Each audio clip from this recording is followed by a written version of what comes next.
Quand exprimer poétiquement ce qu'on doit à un livre aide à construire le sien.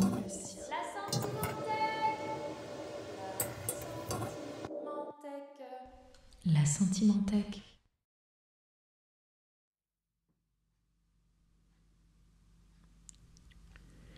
Quelques textes permettant l'accès à des territoires géographiques ou intimes difficiles à atteindre. Vie parallèle se déroulant dans le proche ou le lointain et renseignant sur ce qui est vécu ici. Shulamit Firestone, internée dans un hôpital psychiatrique de New York, arpentant les couloirs, restant assise dans la salle de télévision, écoutant sans cesse, recevant les histoires des autres patients et les consignant dans 30 et quelques textes de quelques lignes ou de quelques pages. Vies éclatées de Barbara, de Deborah, de Holly, de Corinne. Vie déplacée de Martha, ukrainienne transplantée au fin fond du Canada, tâchant de recréer le pays perdu dans son jardin fleuri. Vie remodelée par la maladie à Paris, 1985-1986.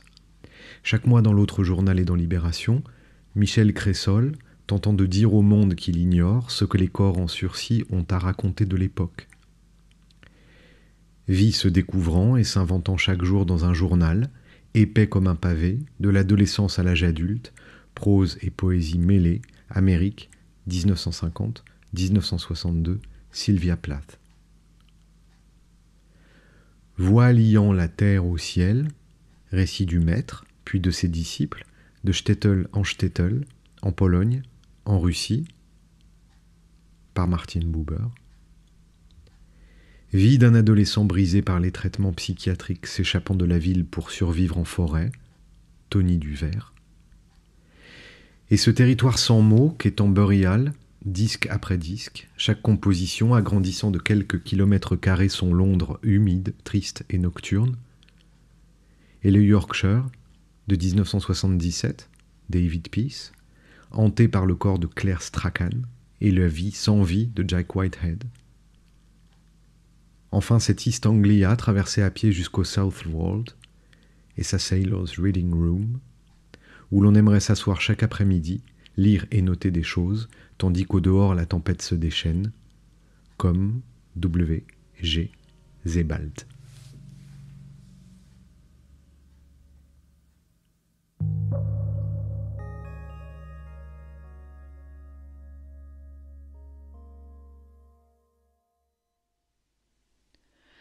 De Camus et l'étranger, lorsque soudain on passe des lectures d'enfance aux lectures qui te demandent de penser et qu'il te semble entrer dans le monde des grands.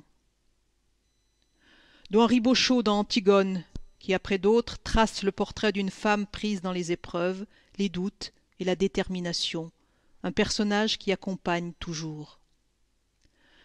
De Clarice Lispector et son cafard qui obsède et cogne aux tempes longtemps après la lecture de La Passion selon G.H., au sein de phrases qui semblent toujours chercher encore plus loin.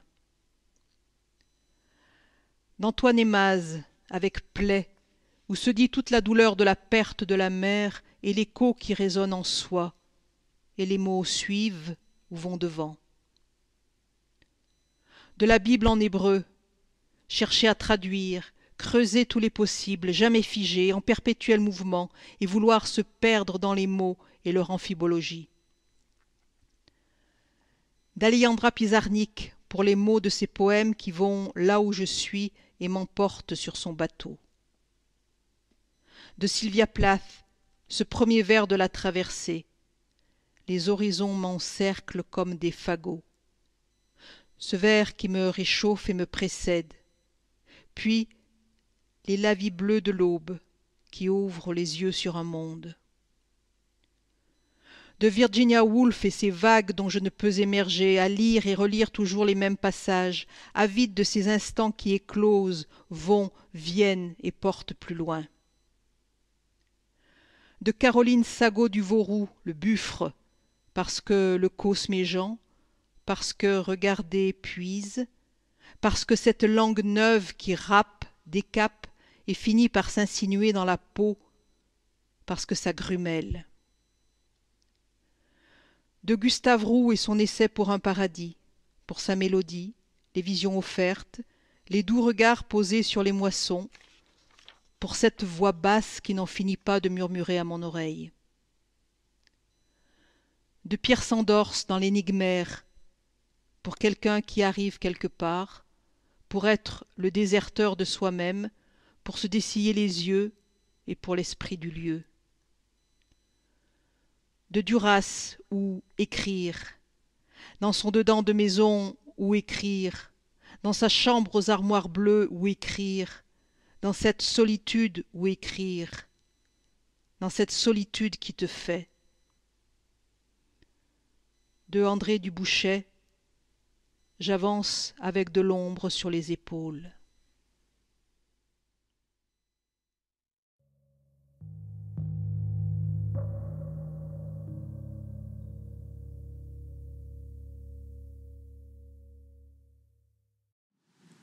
Pour le merveilleux et la fable, les métamorphoses, pour la litanie des noms, pour la brûlure froide, pour les voix singulières d'où sourd une inquiétude, pour leur langue, au conditionnel, en adresse, pour un monde qui vacille par grossissement ou ellipse, et toujours il marche ou tombe, avec la sidération des blancs, pour le ciel dans les trous pas plus grand qu'un caillou.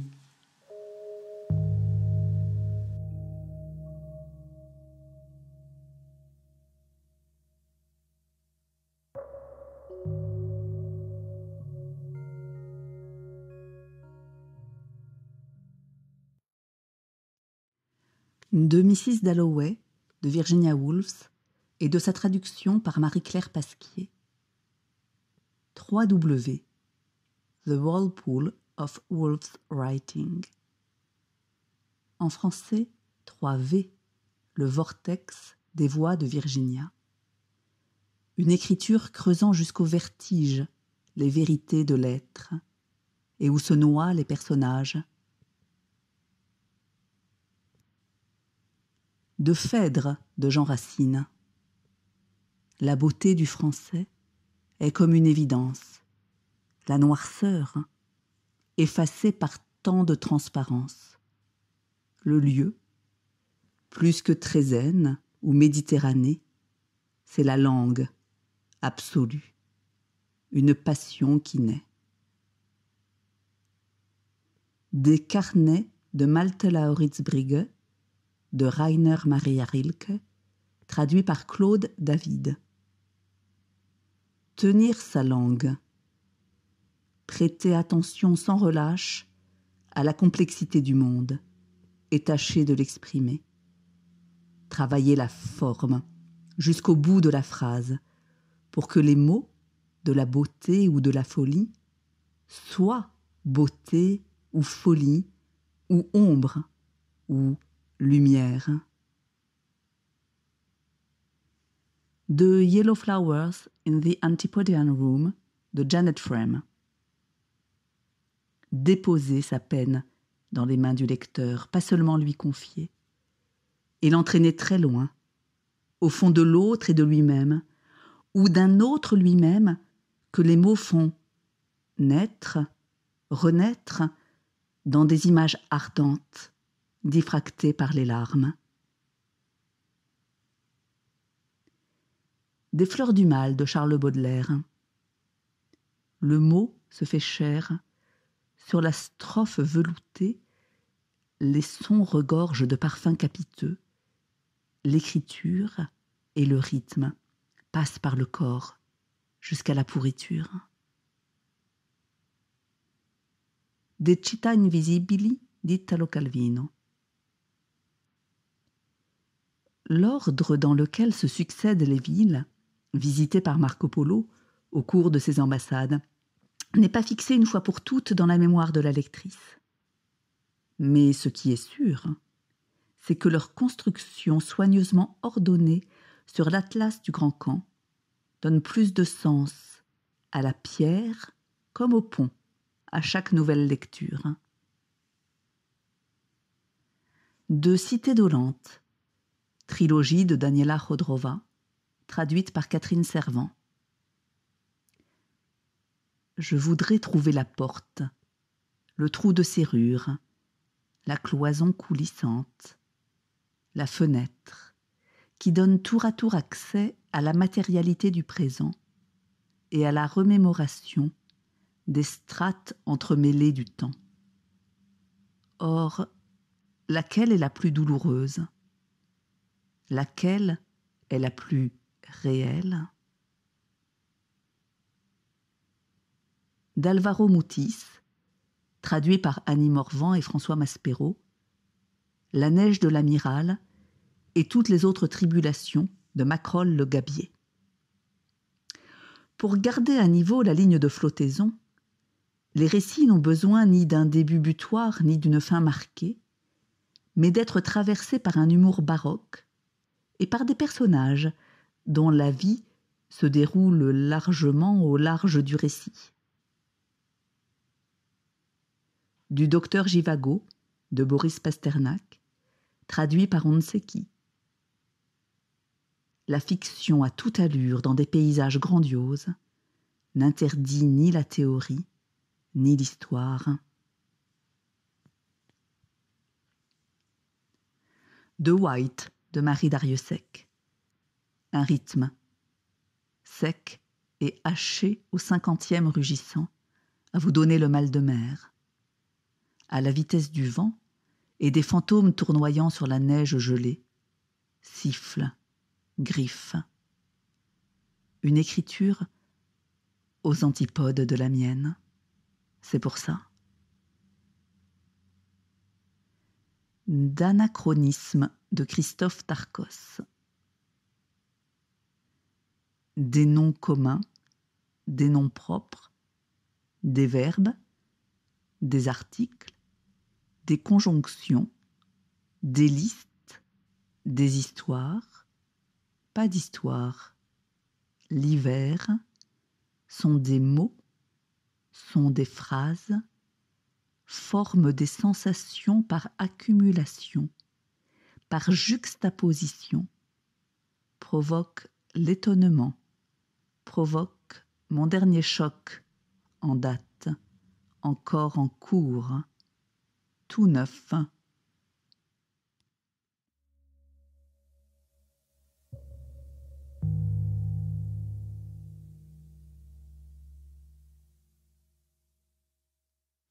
Les porter en soi, juste repliés dans l'oubli, et parfois ils chuchotent, repassent en songe ces livres, comme des morts, à cette différence qu'ils renaissent indéfiniment sous le regard. Sophie, Copperfield, Vendredi, Karénine, Mishkin, Macha, Juliette, Marguerite, Maulne, Eden, Ismaël, Quickegg, Lola Valérie Stein, Aline, Lenz, Karl. Contes et légendes du monde entier dans la collection Blanche et Or, Pléiade de l'enfance, le merveilleux, la fable, les métamorphoses. La Bible, pas si sainte cette histoire pleine de fureur. Noé, Jonas, Job, la mer qui s'ouvre en deux, la litanie des noms, plein de trucs à dormir debout. La Reine des Neiges. Depuis, la passion a quelque chose à voir avec le gel, la brûlure froide. Tristan et Iseult, palais de glace Vessas, Péléas et Mélisande de Maeterlinck, la petite lumière Moresco et des quignards en boue. De contes, de fables, d'Odyssée, où les animaux parlent, où la mort s'incarne, où l'on se perd et se retrouve au labyrinthe des forêts, des mers, des villes sans nom, où les questions demeurent, où sourd une inquiétude. Aline de Ramuse. Trajectoire d'une toute petite vie sans bruit ni fureur, visuelle et musicale, avec une robe en poussière rose, et toujours des personnages qui marchent, comme Lenz de Büchner. Les nouvelles de Carver, le pan de Carver, le plus ordinaire qui vacille par grossissement, ellipse. Bartleby, Melville, avec le terrier de Kafka. Livre qui te fout par terre, ça ne veut rien dire. Qui te met la tête à l'envers, ça ne veut rien dire. Qui a toujours quelque chose à te dire, que tu entends sûrement de travers ou que tu ne sais jamais qu'entendre de travers pour y retourner. Le bruit et la fureur, Faulkner, pour avancer et revenir sur ses pas, pour les voix singulières, pour leur langue. Thomas Bernard, le naufragé ou maîtres anciens, ou le neveu de Wittgenstein, ressassement, irritation, ironie. Et Beckett, tu le ranges où, Beckett? L'homme assis dans le couloir, Hiroshima mon amour. Pourquoi citer cela et pas tous les autres de Duras? Pour le conditionnel et l'adresse, pour les emphases et la sidération des blancs. Poteau d'angle, Michaud, les présocratiques, les haïkus, pour les phrases flèches, éclairs, météorites, pour les formes brèves, les aphorismes. Ciel, Kaplan, pour le ciel dans les trous. 14, Echnoz, pour la guerre pas plus grand qu'un caillou. Et la poésie toujours, Pierre Reverdy, Claude Esteban, Sylvia Plath, Emily Dickinson, Henri Michaud.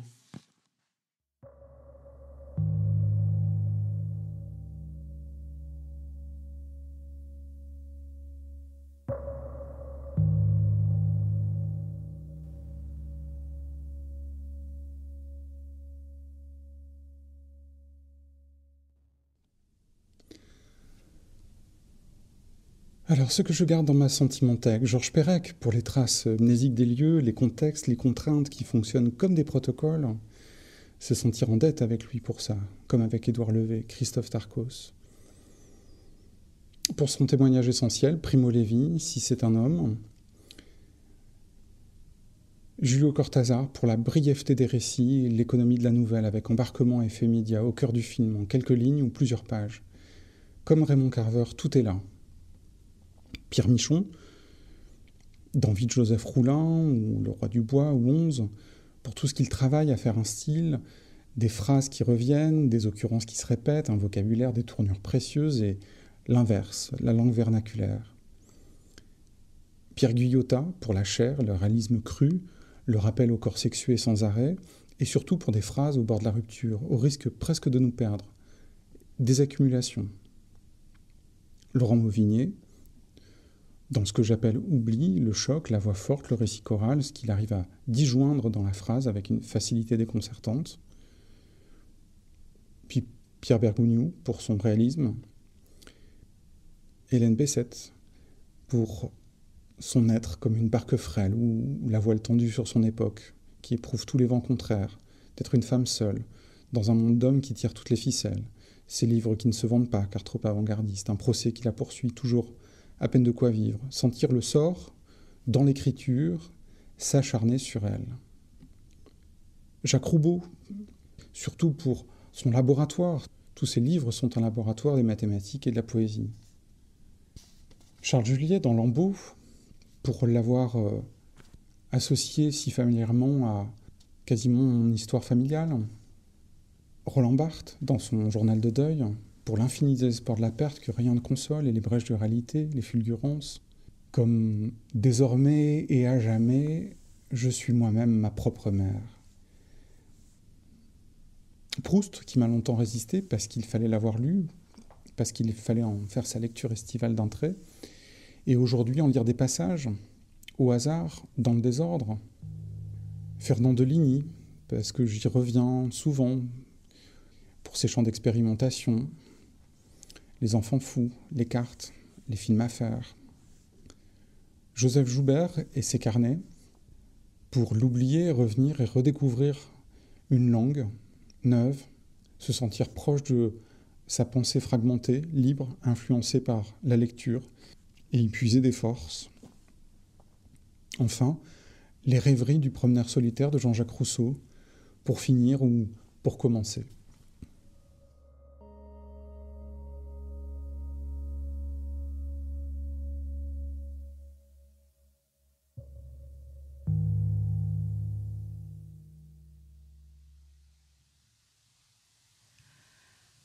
L'impossible liste, en oubliant Kundera, Ross, Pessoa et même Camus, ça c'est un comble.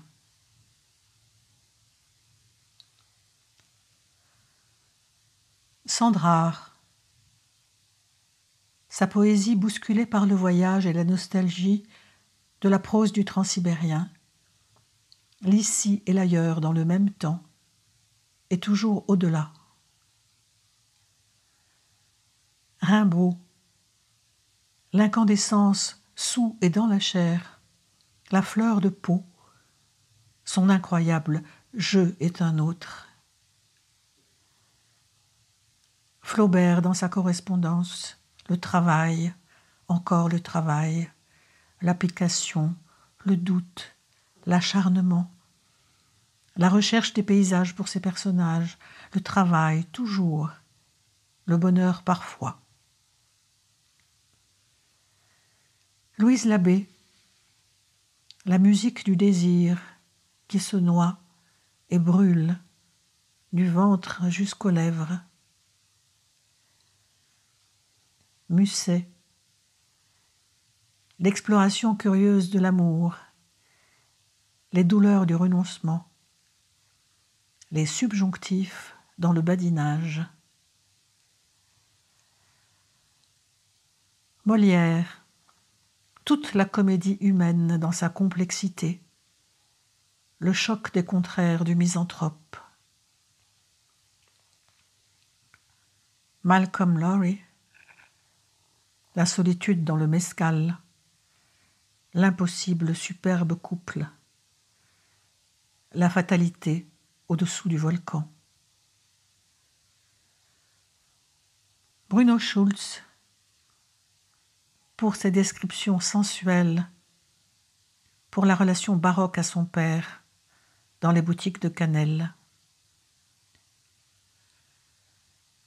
Beckett, pour l'attente creusée, le désespoir sublime, les puits noirs de lumière. Duras, l'apparente simplicité du romanesque, le récit et l'épure, le gigantesque. Et sa voix, la présence de sa voix dans mon oreille dès que je l'évoque, si présente. Murakami, pour la dentelle souterraine des sentiments et des pensées. Yi-Yun Lee,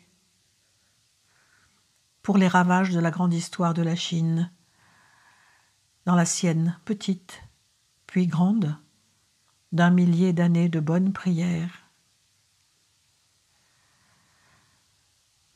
Sarraute, le tutoiement d'une femme à elle-même petite fille, douce et intransigeante quête de l'enfance. Peter Handke, le poids du monde dans de si petits fragments au bout de sa fatigue. Eri De Luca, pour sa destination liberté, sans billet de retour, pour le nécessaire, le frugal, l'essentiel de la fraternité. Cortázar, l'étrangeté des apparences derrière la porte condamnée. Jeanne Benhammer, le silence, la profondeur des demeurés. James Sacré, les images déployées la nuit, le jour, épinglées sur la porte des granges. Le corps de la femme qui a ramassé des oiseaux pour mourir, cœur élégie rouge, et ces figures qui bougent un peu. Philippe Jacotet, tant et tant de mes paysages, dans tant et tant de recueils, ma presque préférée lumière d'hiver, fragilité inexorable de la vieillesse, permanence du désir quand la flamme vacille. Jaume Cabre, le gouffre de la filiation coupable dans Confiteor. Wajdi Mouawad, pour son théâtre, pour sa fantastique et cruelle odyssée à travers l'histoire d'un homme et de l'Amérique, racontée fabuleusement par les animaux de langage d'Anima. Valère Novarina, parce qu'il habite le temps et la lumière du corps comme personne, qu'il pousse la langue dans ses retranchements sans cesse, à l'extrême de l'inatteignable, et il l'atteint, pour l'ardeur. Laura Kashishke, pour ses portraits sans concession des femmes d'aujourd'hui, si un inconnu vous aborde. Virginia Woolf et Sylvia Plath, sur la même ligne de sororité magnifique. Alban Gelé, Valérie Rousseau, Thomas Vinault, sur une autre, la dernière ligne, parce qu'il en faut bien une.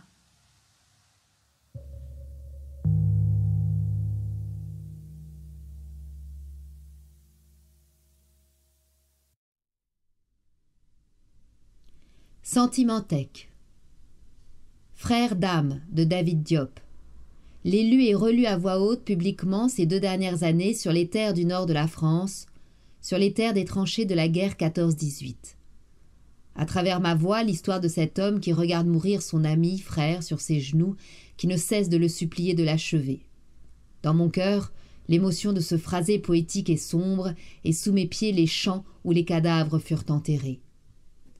Je sais, j'ai compris, je n'aurais pas dû. Par la vérité de Dieu, lui, Madempa, n'était pas encore mort qu'il avait déjà le dedans du corps dehors, ma main droite dans sa main. À la ligne de Joseph Pontus. Parce que l'homme qui a écrit ce livre vient de mourir en février 2021 à l'âge de 42 ans, après avoir publié ce premier roman, fait Hippocagne, et pour des raisons sentimentales et personnelles travaillé 2 années dans des abattoirs en Bretagne tout en écrivant cette histoire. Parce que le récit est beau et puissant, parce que le mouvement de son corps sous la dureté du travail ne fait qu'un avec la beauté de son esprit et de son intellect qu'il jette sur ses feuilles de papier à ses heures perdues. Parce que l'artiste, l'homme, est à l'image fidèle à son récit, parce qu'il m'a touché en plein cœur. Réparer les vivants de Mélisse de Kerangal. J'avais abandonné ma première lecture de cet ouvrage, mais avais emmené ma famille le voir au théâtre de la Villette à Paris, sous la forme d'un monologue accompagné par un batteur. Et les mots écrits parlés à voix haute m'avaient pénétré, faisant jaillir l'émotion du récit et l'intensité de l'histoire. Je l'avais aussitôt relu en rentrant chez moi, et il ne m'a depuis plus jamais quitté. Il est celui de Mélisse que je préfère. Aucun autre ne m'a fait cet effet. Les mots à voix haute par ce comédien. Le nouvel esprit du capitalisme de Luc Boltanski et Ève Chapelliot. Plusieurs années maintenant que je tente de lire et finir ce livre de 900 pages dont je comprends les mots, parfois le sens, mais me heurte continuellement à la véritable compréhension et dois tout reprendre depuis le début. Un enfer. Mais un livre qu'il me faut achever absolument. Qui a tué mon père et tous les livres d'Édouard Louis. J'ai beaucoup d'amour pour Édouard Louis. Sa vie, sa vision, son arrachement à cette terre du Nord, à sa famille pour fuir et se trouver sur les terres parisiennes. Le Nord, un territoire dans lequel j'aime travailler. Fief de David Lopez et 77 de Marin Fouquet. Je triche un peu. J'en mets 2 en même temps, 2 récits du territoire dans lequel je vis et où je me retrouve derrière des mots, les scènes du quotidien, des sensations qui émergent. À quelques kilomètres de Paris, on n'est plus à Paris. Et on n'est même pas des néo-ruraux. On est un entre-deux. Une femme avec personne dedans de Chloé Delhomme. Parce que j'ai eu la chance de travailler avec elle, parce qu'elle est pareille à ses livres et mieux encore, parce qu'elle expérimente l'écriture et m'a laissé libre de chercher la mienne, parce que ce titre est juste trop beau ou complètement terrible, parce que j'aime bien ses chères sœurs aussi. King Kong théorie de Virginie Despentes. Une parole sur les femmes et sur les hommes à laquelle j'adhère, je comprends et dont j'entends la profondeur. L'insurrection qui vient du Comité invisible. La maison d'édition La Fabrique est un petit bijou de livres, d'essais, pointu sur la société et le monde. Le Comité invisible est un collectif anonyme dont j'aime les propos et la provocation. À lire aussi, maintenant. J'en suis à 10, mais je n'ai pas eu le temps de citer Annie Ernaux, Pierre Michon, Julien Gracq, Sveltana Alexievitch, Benoît Coquart, Rimbaud, Michel Serres et tant d'autres. Je saute dans le train en marche et ne suis pas certaine d'arriver à tout rattraper, mais j'avance à mon rythme et selon ma compréhension. Tout ne sera donc pas dans l'ordre et peut-être pas saisi dans sa justesse, mais la nage a démarré.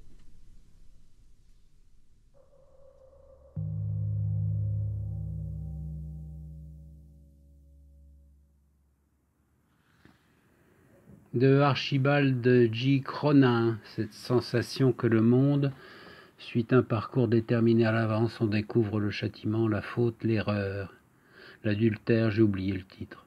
Sous le regard des étoiles était cette histoire de mineur, un type avec un casque et sa loupiote dans les rouges.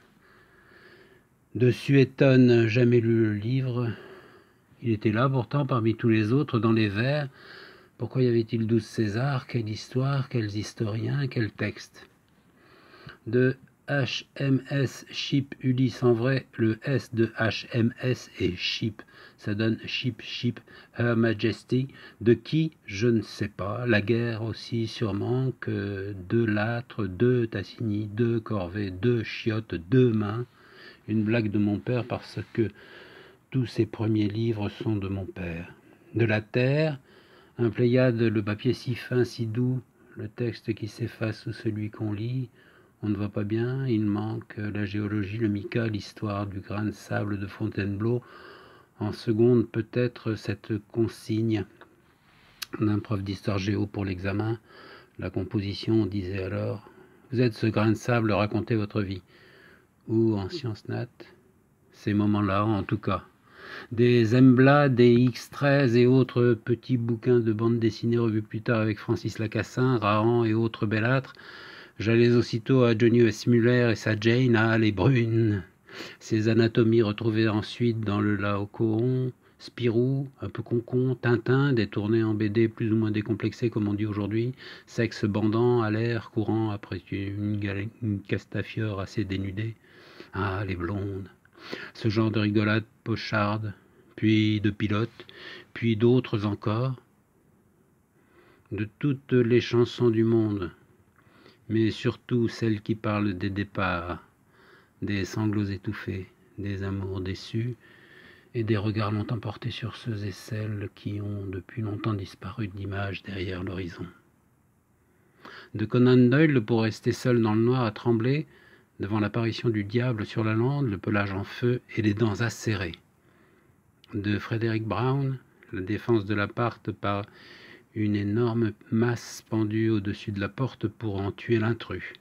De Ray Bradbury, de Richard Matheson, c'est écrit, relisez Matheson, verdict manuscrit du Guamard Jacques, à la lecture d'une de mes nouvelles de A.E. Van Vogt, A pourquoi, et E pourquoi pas, Theodore Sturgeon et tant d'autres, mais peu ou pas de femmes auteurs. Tous ces livres dans la bibliothèque du fond du couloir, tous les possibles, toutes les ouvertures, toutes les histoires semblables, quêtes, recherches, enquêtes, libido diffuse, héroïne désirable et ou furieusement sexy. Le sexe est furieux, bien sûr, et toujours. Du Castor, son portrait d'une jeune fille rangée qui explique la vie d'une femme et qui montre comment on vit, comment on vivait dans ces corps-là, le corps surtout, oui. Et les mots de Jean-Paul Sartre, presque en même temps, un peu de nausée aussi sans doute, un cadeau de noces de Camus, je ne me souviens de rien, le football et Maria Cazares, mais très longtemps après, La Facelle Vega et Michel Gallimard. De Françoise Sagan au volant de son cabriolet ce jour de bonjour tristesse non loin de la mer, de la plage, des vagues et du soleil, et du père aussi bien. De Chateaubriand, les mémoires d'outre-tombe à la radio, lues par quelques Jean Narboni, ou j'en sais rien, écoutées dans les moments d'insomnie nombreux de 14 ou 15 ans dans la chambre verte. De ce type qui vivait en banlieue, le Quai des Brumes, qui devait être dans mon imaginaire peut-être un livre taxé chez son employeur par un de mes amis de cinéma d'alors, Pierre Macorlan. Lui, il me l'avait offert à un anniversaire, 25 ou 27, je ne sais plus. Je ne l'ai jamais lu. Des dictionnaires et des livres rangés par ordre alphabétique.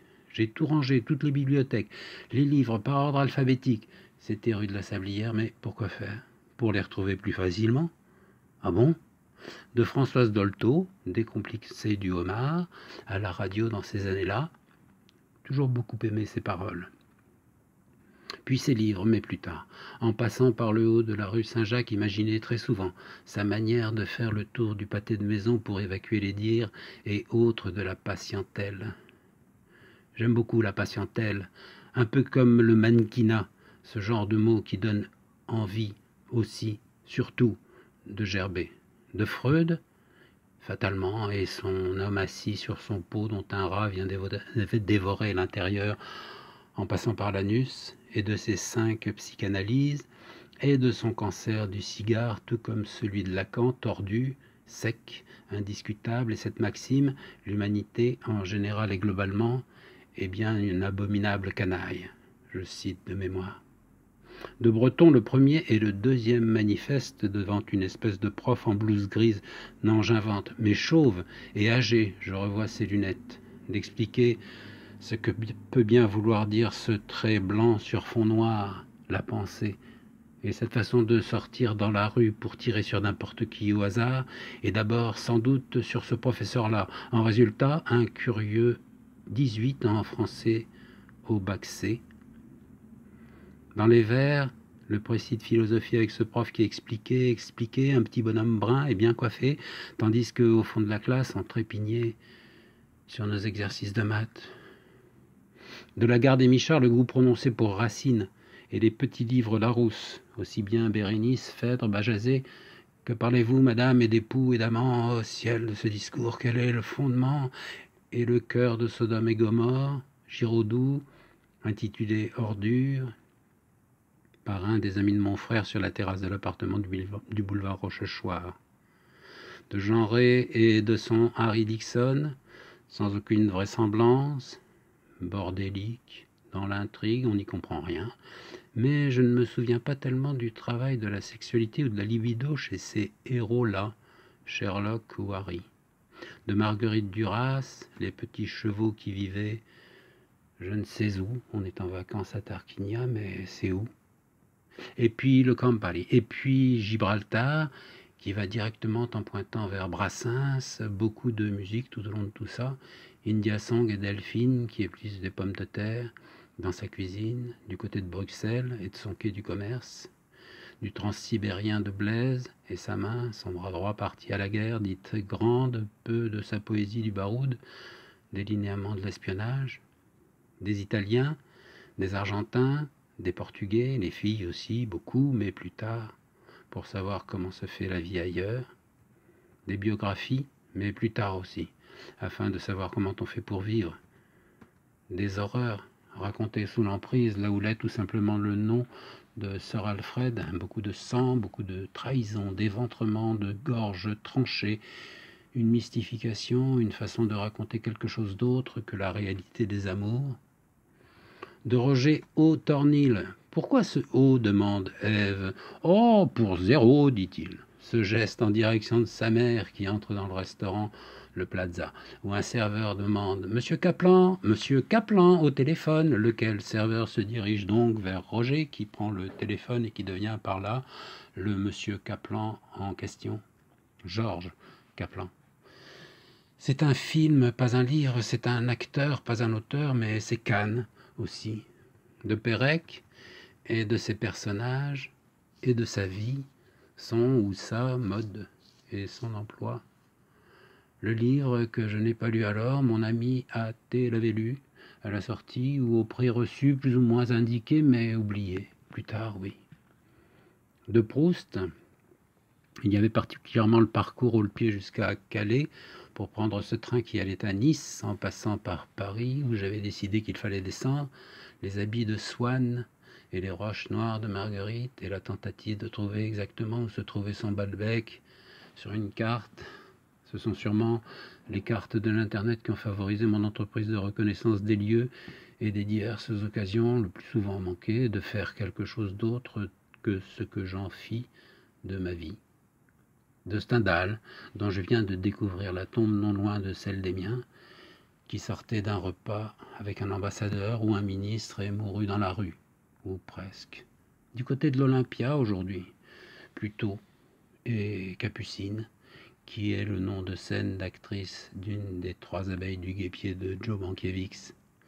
La tête de Bidule sur les genoux de sa maîtresse, c'était une jolie image, plaisante, et qui indiquait que l'amour jamais ne mourrait.